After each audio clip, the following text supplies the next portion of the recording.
ಸ್ಪರ್ಧಾತ್ಮಕ ಮತ್ತು ತಂತ್ರಜ್ಞಾನ ಯುಗದಲ್ಲಿ ಪಾರಂಪರಿಕ ಉದ್ಯೋಗವನ್ನು ಉಳಿಸಿ ಬೆಳೆಸುವ ಅಗತ್ಯವಿದ್ದು, ಸಾಂಪ್ರದಾಯಿಕ ನೇಕಾರಿಕೆಗೆ ಸರ್ಕಾರ ಉತ್ತೇಜನ ನೀಡಲಿದೆ ಎಂದು ಜವಳಿ, ಕಬ್ಬು ಅಭಿವೃದ್ಧಿ, ಸಕ್ಕರೆ ಹಾಗೂ ಕೃಷಿ ಮಾರುಕಟ್ಟೆ ಸಚಿವ ಶಿವಾನಂದ ಪಾಟೀಲ್ ಹೇಳಿದರು.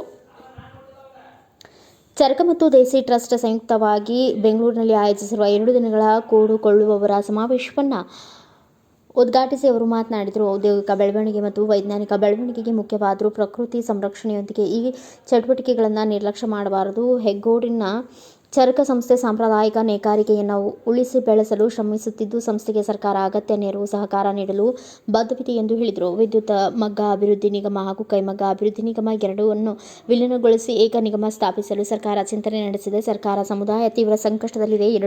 ಎರಡು ನಿಗಮಗಳಿಂದ ನೇಕಾರರ ಸಮಸ್ಯೆಗಳಿಗೆ ಸ್ಪಂದಿಸಲು ಸಾಧ್ಯವಾಗದಿರುವುದು ಮನಗಂಡು ಸರ್ಕಾರ ಈ ತೀರ್ಮಾನಕ್ಕೆ ಬಂದಿದೆ ಎಂದರು. ಕೈಮಗ್ಗದ ಬಟ್ಟೆಗಳನ್ನು ಸರ್ಕಾರದ ಇಲಾಖೆಗಳು ಖರೀದಿಸಬೇಕೆಂಬ ನಿಯಮ ಇದೆ. ಆದರೆ ಕೆಲವು ಇಲಾಖೆ ಅಧಿಕಾರಿಗಳು ಹಾಗೂ ಸಚಿವರ ಇಚ್ಛಾಶಕ್ತಿ ಕೊರತೆಯಿಂದಾಗಿ ಇದಕ್ಕೆ ಚಾಲನೆ ಸಿಕ್ಕಿಲ್ಲ.